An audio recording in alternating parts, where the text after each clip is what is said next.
আসসালামু আলাইকুম। সম্মানিত শিক্ষক সহকর্মীবৃন্দ, আশা করছি আপনারা সবাই ভালো আছেন। আপনারা যে যেখান থেকে আজকের এই গুরুত্বপূর্ণ এবং ইনফরমেটিভ ভিডিওটি দেখছেন, সবাইকে স্বাগত জানাচ্ছি।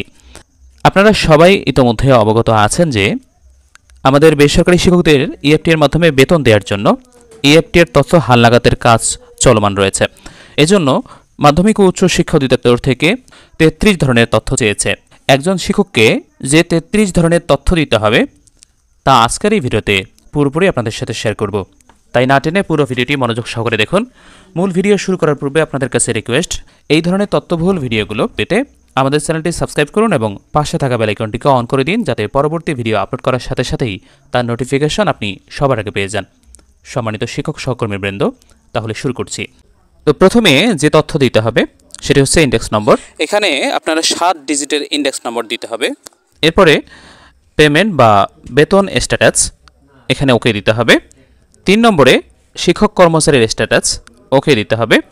এরপরে 4 নম্বরে শিক্ষকের নাম দিতে হবে ইংরেজিতে, এখানে আমি আমার নাম দিয়েছি। এরপরে শিক্ষকের নাম বাংলায়, এখানে বাংলায় আপনার নাম দেবেন। তারপরে পিতার নাম ইংরেজিতে দিতে হবে এখানে।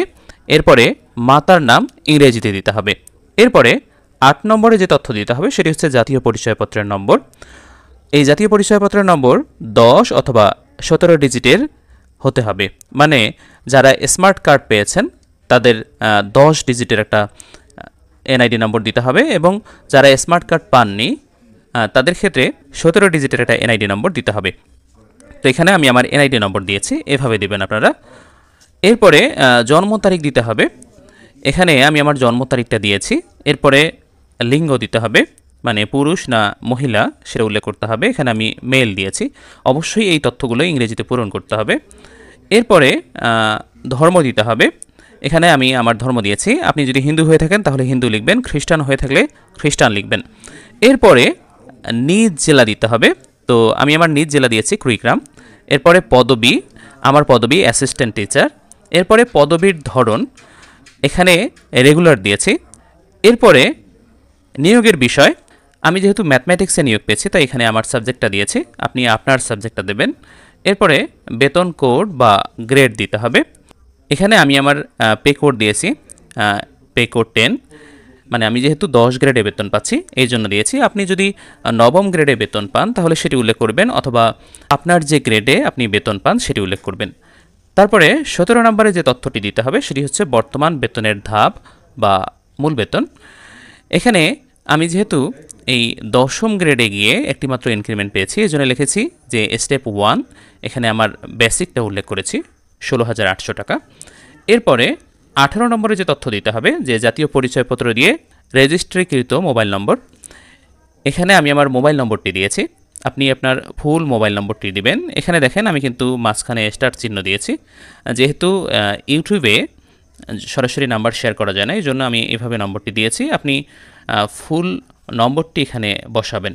এরপরে আপনার ইমেইল নম্বর দিতে হবে, এখানে আমি একটা স্যাম্পল ইমেল দিয়েছি, মানে sample@gmail.com এরকম একটা ইমেল দিয়েছি। এরপরে এমপিওভুক্ত প্রতিষ্ঠানে প্রথম যোগদানের তারিখ, আমি প্রথম যোগদানের তারিখ দিয়েছি।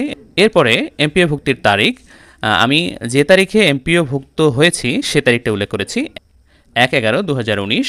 এরপরে বর্তমান প্রতিষ্ঠানে বর্তমান পদে যোগদানের তারিখ, আমি যেহেতু এখনও ওই প্রতিষ্ঠানে আছি তাই ওই প্রতিষ্ঠানে যে তারিখে যোগদান করেছি সেটি আবার উল্লেখ করেছি।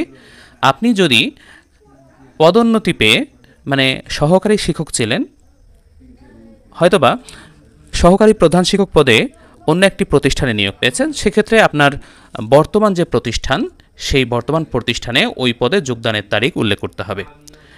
অথবা অনেক সহকারী শিক্ষক আছেন যে এক প্রতিষ্ঠান থেকে অন্য প্রতিষ্ঠানে আবার নতুন করে নিয়োগ নিয়েছেন, সেক্ষেত্রে তিনি বর্তমানে যে প্রতিষ্ঠানে আছেন সেই প্রতিষ্ঠানে যোগদানের তারিখ উল্লেখ করবেন। আশা করছি বিষয়টি বুঝতে পেরেছেন।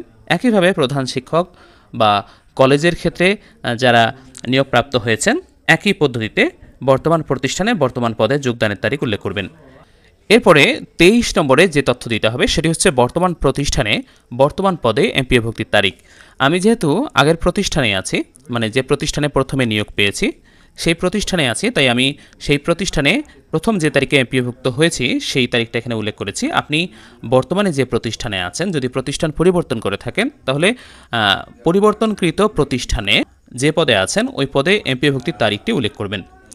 এরপরে 24 নম্বরে যে তথ্য দিতে হবে সেটি হচ্ছে প্রথম উচ্চতর স্কেল বা টাইম স্কেল প্রাপ্তির তারিখ প্রযোজ্য ক্ষেত্রে। আপনি যদি প্রথম উচ্চতর স্কেল বা টাইম স্কেল পান তাহলে কত তারিখে পেয়েছেন সেটি উল্লেখ করতে হবে। আমি যেহেতু এখনও টাইম স্কেল বা প্রথম উচ্চতর স্কেল পাইনি তাই এখানে নট অ্যাপ্লিকেবল কথাটি লিখেছি। এরপরে আপনারা কেউ যদি দ্বিতীয় উচ্চতর স্কেল বা টাইম স্কেল পান সেক্ষেত্রে সেই টাইম স্কেল বা উচ্চতর স্কেল প্রাপ্তির তারিখ দিতে হবে। আমি যেহেতু পাইনি তাই এখানে নট অ্যাপ্লিকেবল দিয়েছি। যারা পেয়েছেন তারা এখানে সেই তারিখটি বসাবেন। আবারও বলছি, যারা এখানে প্রথম উচ্চতর স্কেল বা টাইম স্কেল বা দ্বিতীয় উচ্চতর স্কেল বা টাইম স্কেল পেয়েছেন সেটি উল্লেখ করতে হবে।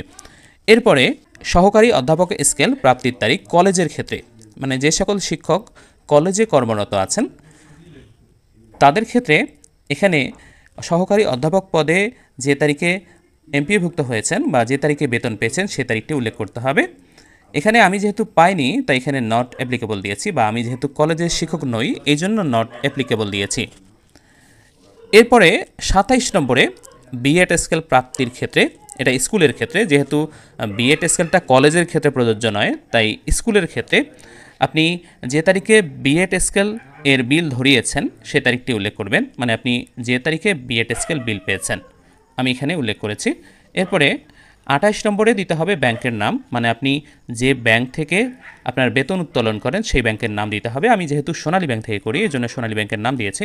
এরপরে 29 নম্বরে ব্যাংকের শাখার নাম, আমি যেহেতু চিলমারি শাখা থেকে বেতন উত্তোলন করি এই জন্য চিলমারি দিয়েছি। এরপরে ব্যাংকের রাউটিং নম্বর, তো আপনি যে ব্যাংক থেকে বেতন উত্তোলন করেন সেখানে একটা রাউটিং নম্বর আছে, আপনি সেই রাউটিং নম্বরটা এখানে দেবেন। এরপরে 31 নম্বরে ব্যাংক হিসাবের নাম, তো আপনি যেহেতু আপনার নিজের নামে ব্যাংক হিসাবটি পরিচালনা করেন এই জন্যে আপনার নিজের নামটা এখানে দিবেন। আমি আমার ব্যাংক হিসাবের নাম এখানে দিয়েছি। আমি যেহেতু আমার নামেই ব্যাংক হিসাবটা খুলেছি এই জন্য আমার নামটাই দিয়েছি। এরপরে অনলাইন ব্যাংক হিসাবের নম্বর জাতীয় পরিচয়পত্র দিয়ে রেজিস্টারকৃত 13 বা 17 ডিজিটের ব্যাংক হিসাব নম্বরটা দিতে হবে। আমি আমার এই ব্যাংক হিসাব নম্বরটি আমার এনআইডি দিয়ে রেজিস্টার করেছি, সেই নম্বরটি এখানে উল্লেখ করেছি। এরপরে আপনাকে দিতে হবে পাসপোর্ট সাইজের ছবি, এই ছবির আকার হবে 300 বাই 300, ঠিক আছে? এই আকারের ছবি আপনাকে দিতে হবে। তো সম্মানিত শিক্ষকবৃন্দ, আপনারা এই শেষ পর্যন্ত যারা দেখেছেন তারা নিশ্চয়ই বুঝতে পারছেন যে কোন 33 ধরনের তথ্য দিতে হবে। আপনারা এই ভিডিওটি ডাউনলোড করে নিতে পারেন। আপনি যখন এই তথ্যগুলো পূরণ করবেন দেখে দেখে একইভাবে আপনি পূরণ করবেন।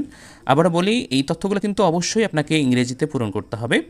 এবং এই যে এই পাশে আপনারা দেখতে পাচ্ছেন যে বাংলায় লেখা আছে, ওই ফর্মটি কিন্তু বাংলায় লেখা থাকবে না, ইংরেজিতে থাকবে।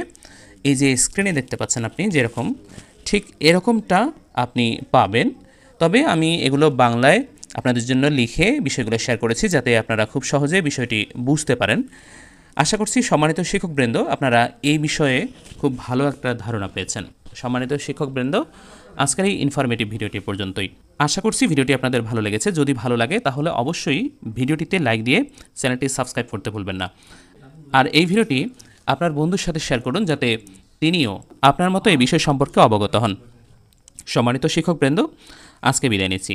দেখা হবে পরবর্তী ভিডিওতে। আল্লাহ হাফেজ।